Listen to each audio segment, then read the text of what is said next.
YCP హయాంలో చేసిన నేరాలకు నేతలు అధికారులు శిక్ష అనుభవించే పరిస్థితి 2024లోనే మొదలైంది.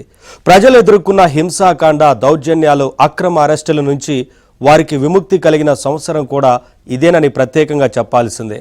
తాడేపల్లి ప్యాలెస్ పెద్దలు చెప్పిందే వేదంగా భావించి ఇష్టానుసారం వ్యవహరించిన అధికారులు టీడీపీ రాగానే కేసులను ఎదుర్కోవడం ప్రారంభమైంది.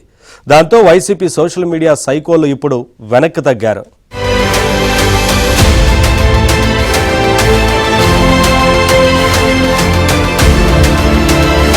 2024వ సంవత్సరంలో ఆంధ్రప్రదేశ్లో 5గురు ఐపీఎస్ అధికారులు కేసుల్లో చిక్కుకున్నారు. ముంబై పారిశ్రామికవేత్తను రక్షించేందుకు నటి జిత్వానీపై తప్పుడు కేసు పెట్టి అక్రమంగా అరెస్ట్ చేసిన వ్యవహారం టీడీపీ అధికారంలోకి వచ్చిన తర్వాత బహిర్గతమైంది. మహిళాని చూడకుండా జిత్వానీని వేధించడం, వయసు మళ్లిన ఆమె తల్లిదండ్రులను అరెస్ట్ చేయడం లాంటి అంశాల్లో పోలీస్ శాఖ వివరణాత్మక నివేదిక ఇచ్చింది. ఆ కేసులకు సంబంధించి వైసీపీ హయాంలో ఇంటెలిజెన్స్ చీఫ్ గా ఉన్న పిఎస్ఆర్ ఆంజనేయులు, అప్పటి Vijayawada police commissioner Kanthi Rana Tata, DCP Vishal Gunil ను సస్పెండ్ చేయడమే కాకుండా వారిపై క్రిమినల్ కేసులు కూడా పెట్టారు. వైసీపీ ప్రభుత్వ హయాంలో నర్సాపురం ఎంపీగా ఉన్న రఘురామకృష్ణరాజుపై సిఐడి కస్టడీలో 3rd డిగ్రీ ప్రయోగించిన వ్యవహారం సంచలనమైంది. ఆయన దేహంపై లాఠీకరల గాయాలున్నాయని సికింద్రాబాద్ ఆర్మీ ఆసుపత్రి నివేదికిచ్చింది. దానిపై వైసీపీ ప్రభుత్వం చర్యలు తీసుకోకపోవడంతో కూటమి అధికారానికి వచ్చిన తర్వాత ఆయన గుంటూరులో కేసు నమోదు చేశారు. పిఎస్ఆర్ ఆంజనేయులు, అప్పటి CID DG PV Sunil Kumar, అప్పటి దర్యాప్తు అధికారి విజయపాల్, గుంటూరు ప్రభుత్వాసుపత్రి మాజీ సూపరింటెండెంట్ డాక్టర్ ప్రభావతి, మాజీ సీఎం వైఎస్ జగన్పై కేసు నమోదు చేశారు.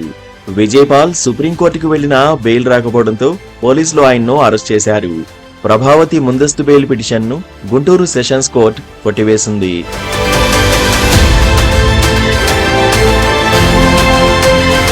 సిఐడి డీజీగా ఉండి చంద్రబాబు అరెస్టు సమయంలో కీలక పాత్ర పోషించిన సంజయ్ కూడా నిధులు దుర్వినియోగం కేసులో ఇరుక్కున్నారు. ఆయన ఫైర్ సర్వీసెస్ డీజీగా, సిఐడి డీజీగా ఉన్న సమయంలో ఆర్థిక అవకతవకలకు పాల్పడ్డారని ఫిర్యాదులు వచ్చాయి. దీనిపై ప్రభుత్వం విచారణకు ఆదేశించగా విజిలెన్స్ విభాగం ఆరోపణలు నిజమేనని సాక్ష్యాధారాలతో సహా తేల్చింది. ఫైల్ను పరిశీలించిన ప్రభుత్వం సంజయ్ను సస్పెండ్ చేసింది. ఆయనపై క్రిమినల్ కేసు నమోదు చేయాలని ఏసీబీని ఆదేశించింది.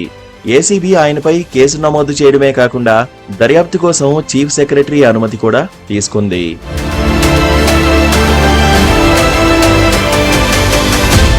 వైసీపీ ప్రభుత్వ హయాంలో మద్యం వ్యాపారాన్ని ప్రభుత్వమే నిర్వహించి డిస్టిలరీల వద్ద నుంచి కూడా కమిషన్లు తీసుకుందని ప్రభుత్వం విచారణకు ఆదేశించింది.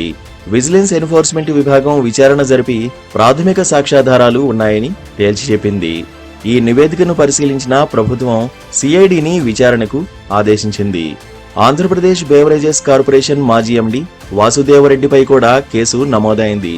అదేవిధంగా ఇసుక అక్రమ తవ్వకాల్లో వేల కోట్ల రూపాయలు దుర్వినియోగం జరిగిందని, ఇసుక కాంట్రాక్టు తీసుకున్న సంస్థ ప్రభుత్వానికి బకాయి ఉన్నప్పటికీ వారి బ్యాంకు గ్యారంటీలను ఎంచక్కా వెనక్కి ఇచ్చేసిన వ్యవహారంపై ఏపీ మినరల్ డెవలప్మెంట్ కార్పొరేషన్ మాజీ ఎండీ వెంకటరెడ్డిని ఏసీబీ అరెస్ట్ చేసింది. ఆ తర్వాత వెంకటరెడ్డి బెయిల్పై విడుదలయ్యారు. అదేవిధంగా ఏపీ బేవరేజెస్ కార్పొరేషన్ మాజీ ఎండీ వాసుదేవరెడ్డిపై మద్యం బాటిళ్లపై అతికించే సెక్యూరిటీ హాలోగ్రాముల తయారీ, సరఫరా కాంట్రాక్టు టెండర్ల కుంభకోణంలో మంగళగిరి సిఐడి పోలీసులు కేసు నమోదు చేశారు.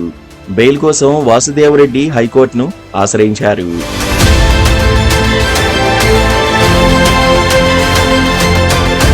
రేషన్ బియ్యం గోదాములు నిర్మించి బియ్యాన్ని మాయం చేసిన కేసులో మాజీ మంత్రి పేర్ని నాని సతీమణి జయసుధపై కేసు నమోదైంది. మట్టి, గ్రావెల్ మాఫియాలను నడపడమే కాకుండా అక్రమంగా డబ్బు సంపాదించి వెనకేసుకున్న వ్యవహారంలో మాజీ మంత్రి కొడాలి నాని, మాజీ ఎమ్మెల్యే వల్లభనేని వంశీపై విజిలెన్స్ ఎన్ఫోర్స్మెంట్ విభాగం విచారణ జరిపి నివేదికలిచ్చింది. విశాఖ, రాయలసీమ జిల్లాల్లోని భూకుంభకోణాలు, భూమాఫియాల ఆక్రమణలపై కూడా పోలీసులు కేసులు నమోదు చేశారు. మదనపల్లిలో భూములు ఆక్రమించుకున్న రికార్డులు ఉన్నాయని, సబ్ కలెక్టర్ కార్యాలయాన్ని మాజీ మంత్రి పెద్దిరెడ్డి అనుచరులు దగ్ధం చేశారని సిఐడి ప్రాథమిక దర్యాప్తులో తేలింది. పెద్దిరెడ్డి అనుచరుల మీద పోలీసులు కేసులు నమోదు చేశారు. సోషల్ మీడియాలో చెలరేగిపోవడమే కాకుండా వైసీపీ ప్రభుత్వ హయాంలో తెలుగుదేశం, జనసేన, బీజేపీ నేతలపై బూతులు తిడుతూ పోస్టులు పెట్టిన వైసీపీ సోషల్ మీడియా సైకోలకు కూటమి ప్రభుత్వం కళ్ళెం వేసింది. వీరందరిపై సుమారు 570 కేసులు నమోదు చేశారు. వైసీపీని సమర్థిస్తూ చివరకు వైఎస్ సతీమణి వైఎస్ విజయలక్ష్మి, ఆయన కుమార్తె షర్మిలారెడ్డిని కూడా బూతులు తిడుతూ పోస్టులు పెట్టిన వర్రా రవీంద్రారెడ్డి, వైసీపీ సోషల్ మీడియా ఇన్ఛార్జిగా ఉన్న సజ్జల భార్గవరెడ్డి, అర్జున్ రెడ్డి లాంటి వారికి గడ్డుకాలం ప్రారంభమైంది. కీలక వ్యక్తుల అరెస్టుతో పాటు పలువురిపై లుకౌట్ నోటీసులు జారీ చేశారు. ఇక కాకినాడ పోర్టును వైసీపీ ప్రభుత్వ హయాంలో బలవంతంగా లాగేసుకున్నారని సంస్థ మాజీ అధిపతి కేవీ రావు ఇచ్చిన ఫిర్యాదు మేరకు సిఐడి కేసు నమోదు చేసింది. ఈ కేసులో వైవి సుబ్బారెడ్డి కుమారుడు విక్రాంత్ రెడ్డి, రాజ్యసభ సభ్యుడు విజయసాయిరెడ్డి, ఆయన అల్లుడి సోదరుడు అరబిందో ఫార్మా కంపెనీకి చెందిన పెనక శరత్చంద్రారెడ్డిలను నిందితులుగా చేర్చారు. ఈ కేసులో విక్రాంత్ రెడ్డి హైకోర్టులో ముందస్తు బెయిల్ పిటిషన్ వేశారు.